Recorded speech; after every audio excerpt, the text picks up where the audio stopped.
Hello and welcome back to my channel Breathing Gratitude. Friends, this is Dr. Arthur Gomes, Master Practitioner, Life Coach and Mentor, and today I'll be talking about benefits of learning and practicing coaching.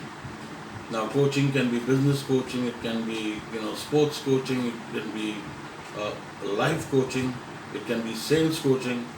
So there are different aspects to it. What is the purpose of life coaching?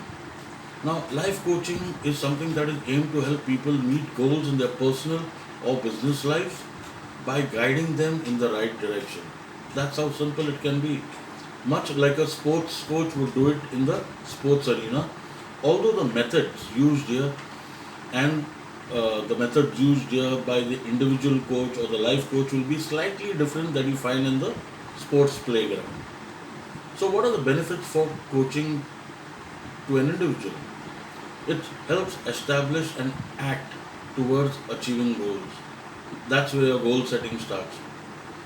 It helps increase levels of engagement. It helps a safe place to gain perspective and deeper levels of learning. It helps build personal awareness. Coaching and mentoring an employee makes them more valuable in your organization by developing them. Remember, your greatest assets are your people, both professionally and personally. So, by being interested in the growth of your staff, you're sending out a signal saying that you care for them. And a lot of organizations are doing that. It helps increase employee morale and staff engagement. It helps improve individual performance and goal setting.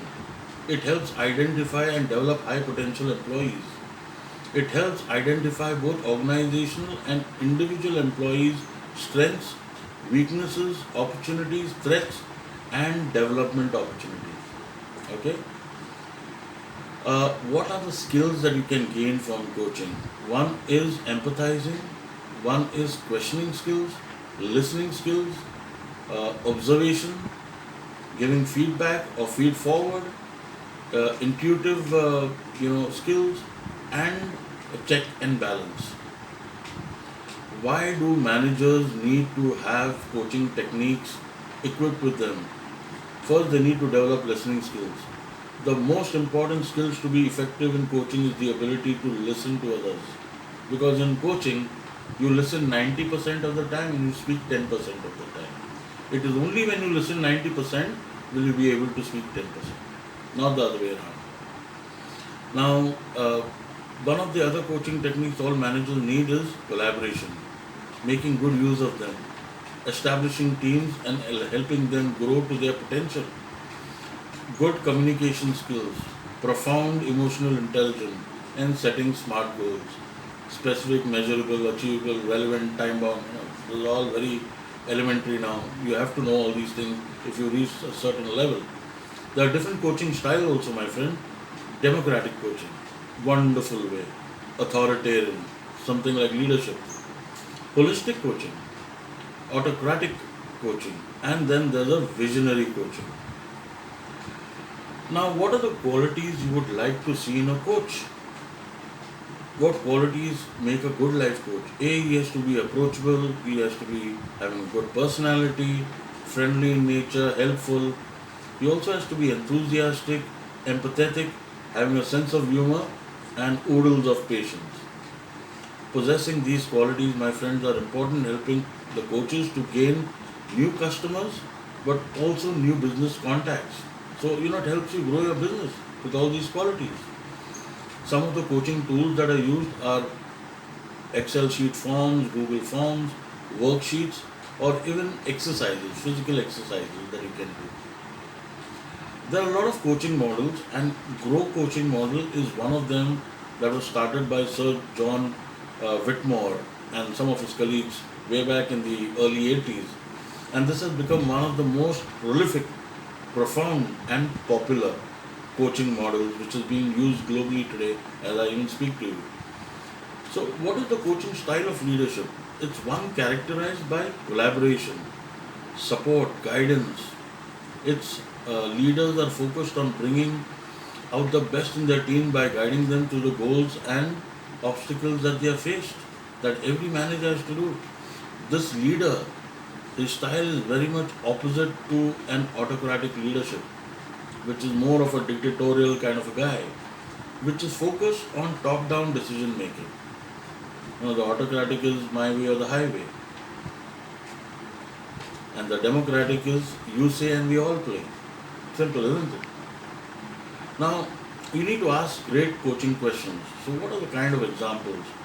Uh, I'm curious, may I ask you a few questions? So, it's an open ended question. What about your life this week? How did you spend it? How was it for you? How have you grown professionally this week? What have you done personally this week since you had so much of time? What did you accomplish this week? Can you give me the top three things that you accomplished? Who do you serve? What did you learn this week? Can you tell me about the top two things that you learned this week?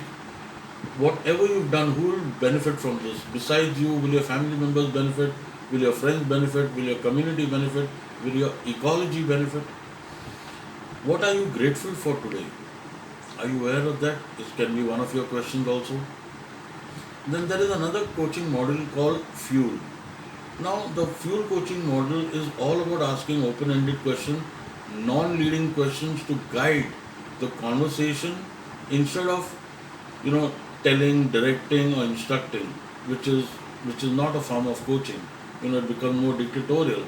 This approach allows the individual to assess the situation, determine their own solution, and take ownership and accountability of that outcome. So see, there is something wonderful. Then we also have the Oscar model. The Oscar model is derived from the Oscar coaching model, which is a tool in workplace coaching. Its name is also an acronym. Actually, it's an acronym where O stands for outcome, S stands for situation, C stands for choices, A stands for actions, and R stands for relevance. Okay, so relevance, review, rapport, whatever you may call it. Now, coaching is something which is very important in today's world because you must be able to coach if you are at a particular level of experience and expertise. Okay. Now, a life coach can help you with various things. It can help you build confidence. Remember, I spoke about that earlier. It can help you overcome Monday blues, get clear on your goal setting. It will also help you find a career that you love. Maybe you're in the wrong job right now. It will help you stay accountable to your goals. It will help you in goal setting. It will help you to write down your goals. It will have more meaning in your life and help you form better relationships. A coach can do a lot of things in your life if you have one. The life coach also helps their clients in improving relationship, their careers, and day-to-day lives. It can be all 10 areas of your life, which I spoke to you in an earlier video. Okay, the responsibilities of a coach is teaching relevant skills, tactics, and techniques to his client.